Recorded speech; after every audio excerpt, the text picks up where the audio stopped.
안녕하세요, 청취자 여러분. 오늘은 여러분이 직접 보내주신 자료, 초대박 유튜브 영상을 만드는 공식을 가지고 정말 깊게 한번 파고들어 보려고 합니다. 네, 사실 요즘 유튜브 보면 영상이 정말 뭐랄까 홍수처럼 쏟아지잖아요. 맞아요. 너무 많죠. 이런 상황에서 어떻게 하면 사람들의 스크롤을 딱 멈추게 하고 그 까다로운 알고리즘의 간택까지 받을 수 있을까? 이게 모두의 고민일 텐데요. 네, 오늘 우리가 들여다볼 자료들의 핵심 메시지는 딱 이거예요. 유튜브 게임의 규칙이 바뀌었다. 아, 규칙이 바뀌었다. 네, 예전에 통했던 성공 공식, 예를 들어서 무조건 화려하고 자극적인 썸네일 같은 것들이요. 이젠 더 이상 안 먹힐 수 있다는 거죠. 중요한 건 썸네일, 제목, 도입부, 그리고 대본.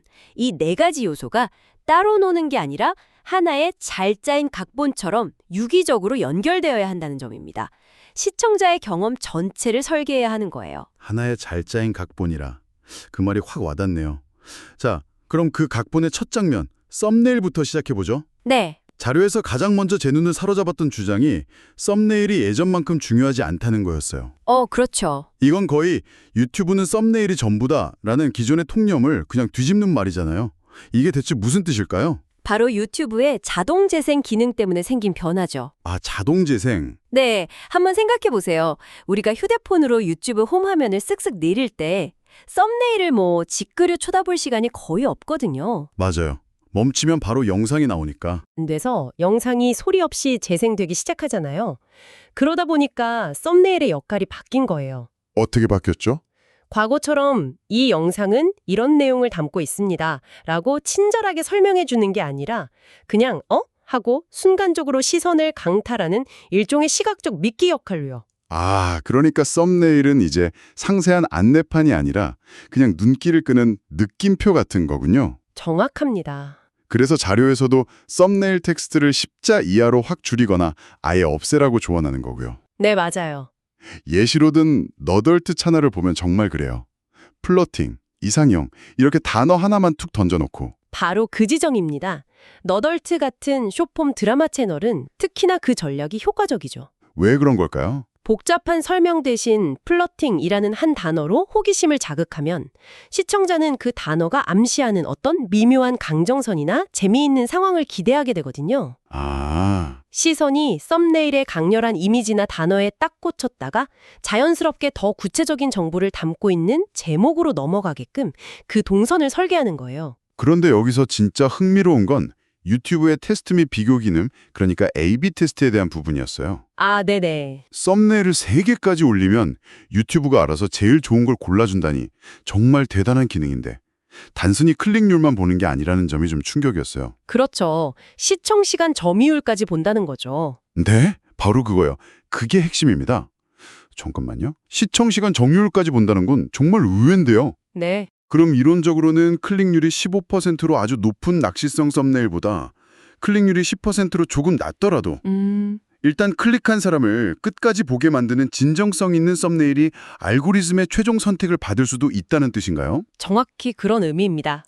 유튜브가 훨씬 더 똑똑해진 거죠. 와, 예전에는 어그로성 썸네일로 클릭만 유도하면 장땡이었을지 몰라요. 하지만 이제는 알고리즘이 이 썸네일을 보고 들어온 사람들이 얼마나 만족하고 영상을 오래 봤지 이걸 같이 평가하는 거예요. 이건 뭐 사람이 할 수 있는 영역이 아니네요. 그렇죠. 이건 사실상 인간의 감으로는 절대 테스트할 수 없는 영역이죠. 클릭률과 시청자 만족도라는 두 마리 토끼를 모두 잡는 최적의 썸네일을 데이터 기반으로 찾아주는 아주 정교한 컨설턴트가 생긴 셈입니다. 와, 그 시청시간 점유율이라는 개념이 정말 중요하네요. 네, 아주 중요합니다. 썸네일이 아무리 좋아도 결국 시청자가 아, 내가 기대한 내용이 맞구나 라고 확신해야 영상을 계속 볼 테니까요. 그렇죠. 그 확신을 주는 첫 번째 관문이 바로 제목이겠군요. 자료를 보니 제목은 2가지 역할을 동시에 한다고 하던데요. 맞아요. 제목은 두 명의 고객, 그러니까 시청자와 알고리즘을 모두 만족시켜야 해요. 시청자와 알고리즘이요. 네. 먼저 시청자에게는 썸네일이 던진 궁금증을 구체적인 기대감으로 바꿔주고 영상의 핵심 내용을 명확히 이해시켜야 합니다. 그리고 더 중요한 건 알고리즘을 위한 역할인데요. 그게 뭔가요? 알고리즘은 바보가 아니라서 제목의 가장 왼쪽에 있는 키워드를 보고 아, 이 영상의 핵심 주제는 이거구나 라고 판단해요. 아, 맨 앞 단어야? 네. 그래서 자료를 보내주신 분의 경험담이 딱 그 예시였죠. 맞아요.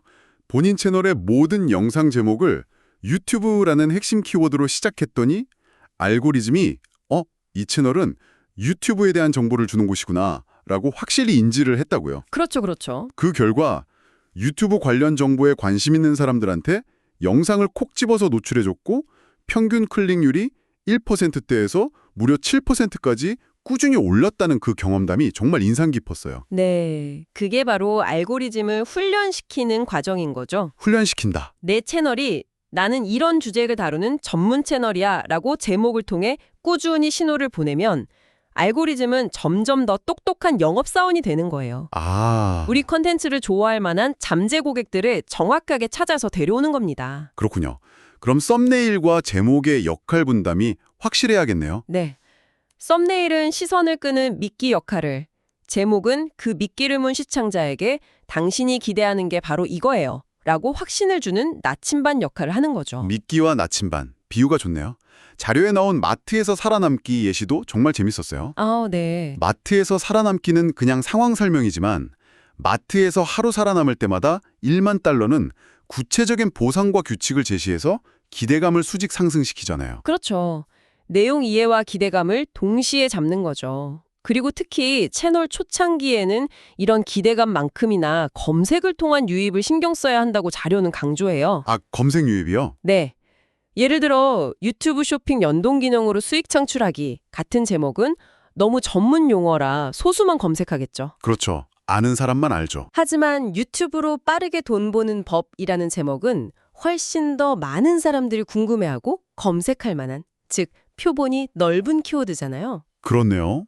훨씬 더 많은 사람이 찾겠네요. 네, 내 영상이 단발성으로 터지고 끝나는 게 아니라 6개월 뒤, 1년 뒤에도 검색을 통해 꾸준히 새로운 시청자를 만날 수 있게 그런 설계의 지혜가 필요한 거죠. 저도 사실 유튜브 볼 때 5초 안에 이건 시간 낭비겠다 싶으면 바로 뒤로 가기 누르거든요. 다들 그렇죠. 마의 5초라는 말이 정말 와닿네요. 이렇게 좋은 썸네일과 제목으로 시청자를 어렵게 끌고 왔는데 이 5초의 벽을 넘지 못하면 모든 노력이 물거품이 되잖아요. 맞습니다. 이 관문을 통과하기 위한 전략은 뭘까요? 자료에서는 3가지 아주 구체적인 전략을 제시하고 있어요.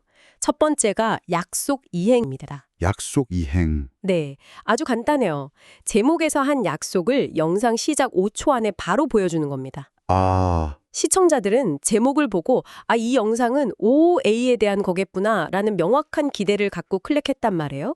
그런데 영상이 시작하자마자 갑자기 유튜버가 자기소개를 하거나 구독과 좋아요 눌러달라고 하거나 네, 그러면 속았다는 느낌을 받고 바로 나가버리는 거죠.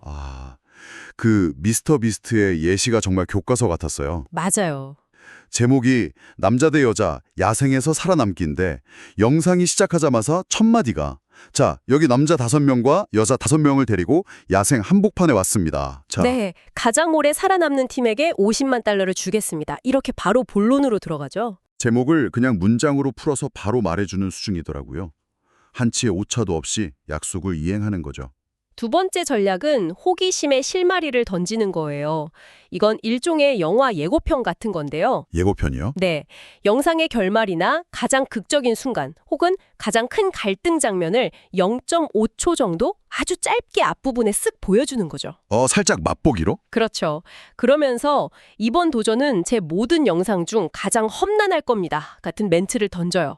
그러면 시청자들은 아니 대체 무슨 일이 있었길래 저런 말을 하지? 하면서 그 이유를 확인하기 위해 영상을 계속 보게 되는 심리가 발동하는 겁니다. 와, 이것도 심리 기술이네요.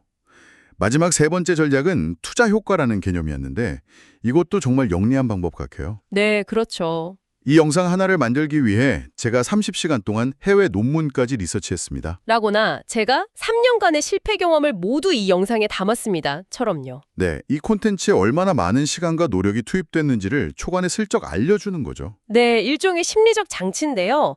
사람들은 그냥 꿀팁이라고 하면 한 귀로 듣고 흘릴 수 있지만 제가 30시간 동안 피땀 흘려 찾아낸 꿀팁입니다. 라고 말하면 그 정보의 가치를 훨씬 더 높게 평가하게 되거든요.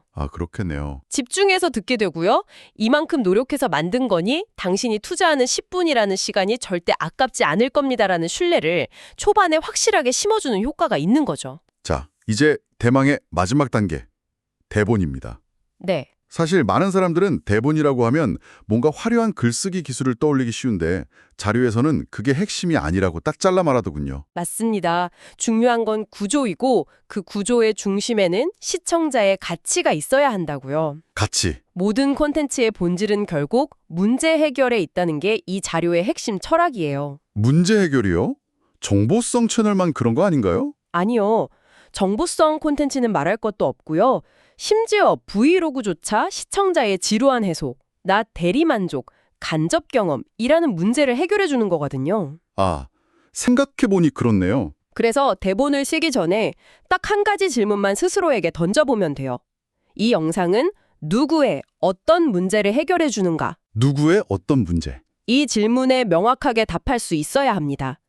그래야 타겟이 명확해지고 일관성이 생기는 거죠. 그 타겟과 문제가 명확하고 일관되어야 알고리즘도 헷갈리지 않는다는 말이 인상 깊었어요. 그렇죠. 오늘은 다이어트 영상 올렸다가 내일은 게임 영상 올리고 모레는 영화 리뷰를 올리면 알고리즘 입장에서는 이 채널은 정체가 뭐지? 누구한테 추천해줘야 하지? 하고 혼란스러워할 수밖에 없겠네요. 그렇죠. 알고리즘은 우리 채널의 단골 손님이 누구인지 파악하고 싶어 해요. 그래야 비슷한 취향을 가진 다른 사람들에게 우리 영상을 추천해 줄 수 있으니까요. 아하, 타겟을 명확히 한다는 건 알고리즘에게 우리 채널의 정체성을 확실히 알려주는 가장 효과적인 방법입니다. 그리고 AI 시대에 대한 이야기도 있었죠. 이게 앞으로 더 중요해질 개념 같아요. 맞아요. 바로 과정공이라는 개념이요. AI가 아무리 발전해도 절대 흉내낼 수 없는 영역이 바로 사람의 진짜 경험이라는 거죠. 네, 바로 그겁니다. 완벽하게 정리된 결과물만 툭 던져주는 게 아니라 내가 이 결과를 얻기까지 얼마나 고민하고 실패하고 또 성장했는지 그 솔직한 여정, journey를 보여주는 것. 이게 바로 AI 시대의 크리에이터가 가져야 할 가장 강력한 무기라고요. AI는 지난 3년간의 실패담을 말할 수 없거든요. 그렇죠. 경험이 없으니까. 아이를 키우면서 느낀 막중한 책임감 같은 진짜 경험에서 우러나온 통찰을 가질 수 없죠.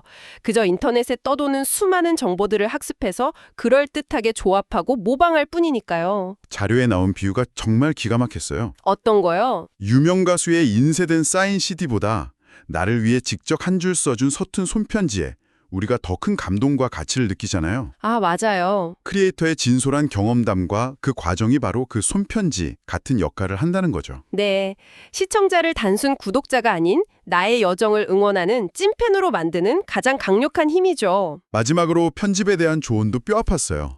내가 만들었으니까 모든 장면이 다 소중하고 아깝겠지만 시청자가 1초라도 지루해야 할 것 같은 부분은 눈 딱 감고 삭제하라는 말이요. 네, 시청자의 시간을 아껴준다는 마음으로 영상의 밀도를 최대한 높여야 한다는 점도 꼭 기억해야겠어요. 네. 내가 편집하면서 이 부분 좀 늘어지나 싶으면 시청자는 이미 뒤로 가기 버튼을 누르고 있다고 생각해야 해요. 그 정도로요? 그만큼 시청자들은 냉정하거든요. 좋은 재료로 맛있는 음식을 만드는 것도 중요하지만 먹기 좋게 예쁜 그릇에 담아내는 과정, 즉 편집의 중요성을 절대 잊으면 안 되는 거죠. 과감하게 덜어내는 용기가 필요합니다. 오늘 이야기를 정리해보니 하나의 그림이 그려지네요. 1초 만에 스크롤을 멈추게 하는 강렬한 썸네일, 그리고 그 시선을 구체적인 기대감으로 바꿔주는 제목, 5초 안에 시청자를 영상에 몰입시키는 강력한 도입부. 그리고 마지막으로 시청자의 문제를 해결하고 나의 진솔한 과정을 공유해서 팬으로 만드는 대본까지. 이 4개의 톱니바퀴가 완벽하게 맞물려 돌아갈 때 비로소 우리가 말하는 초대박 영상이 탄생하는 거군요. 맞습니다. 오늘 우리가 함께 분석한 내용들은 현재 유튜브 생태계의 알고리즘과 시청자 심리를 관통하는 아주 현실적이고 효과적인 전략들이에요. 네. 여기서 마지막으로 여러분께 생각해 볼 질문을 하나 던져드리고 싶어요. 어떤 질문이죠? 앞으로 AI가 생성한 콘텐츠가 지금보다 훨씬 더 정교해져서 유튜브를 가득 채우게 된다면 그때는 과연 어떤 영상이 살아남을까요? 어쩌면 알고리즘에 맞춰서 극도로 최적화된 영상들보다 오히려 그 어떤 공식으로도 최적화할 수 없는 지극히 인간적인 날것의 무언가? 서툴지만 진심이 담긴 그런 콘텐츠가 가장 강력한 무기가 될지도 모릅니다. 여러분에게 최적화할 수는 없지만 그래서 더 강력하게 끌리는 영상이란 과연 어떤 모습일지 한 번쯤 상상해 보시면 좋겠습니다.